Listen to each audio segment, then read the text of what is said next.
So we're here at the port of Bacolod, no? Bredco. So these are mga private vehicles for transport. Then if you're a passenger, you have to ride any of these shipping vessels, no? You have Montenegro, TriStar, saka Millennium. You have to pay also the passenger terminal fee. Dapat pala yung passenger hindi na papasok dyan kasi wala nang libre na dapat. So this is their parang area, no, for waiting yung mga passengers.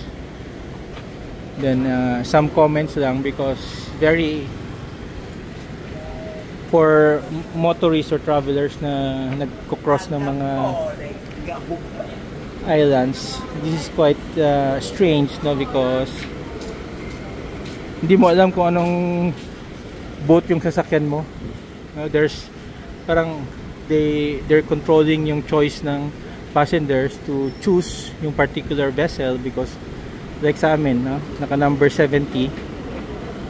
The only way that passengers can buy their tickets here, no, is for your vehicle to be on board muna.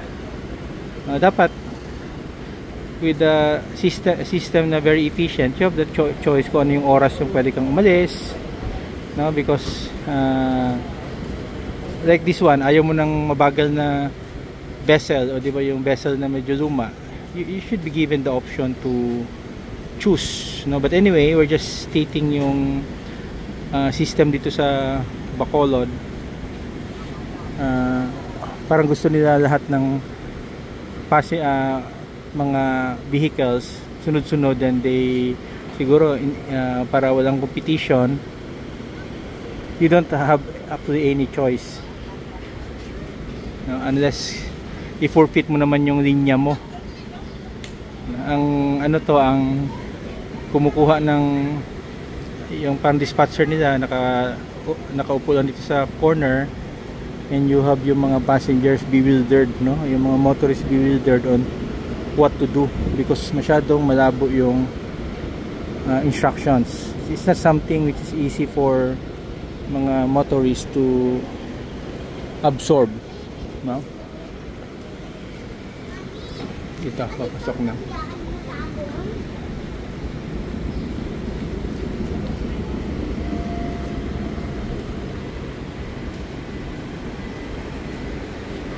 Sige, tingnan natin kung anong system na to, no, but I don't agree, no, that this system is very efficient.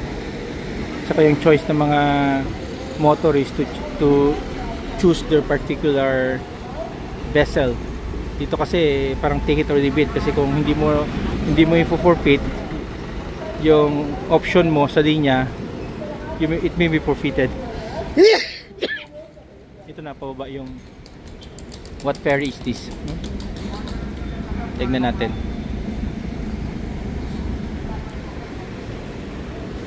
So the trip will take us almost an hour or 1 or 2. Kung mabagal yung vessel mo, it could be 3 hours, no? Last time kasi medyo mabagal. Tingnan natin yung palabas. Karating lang ng isang vessel.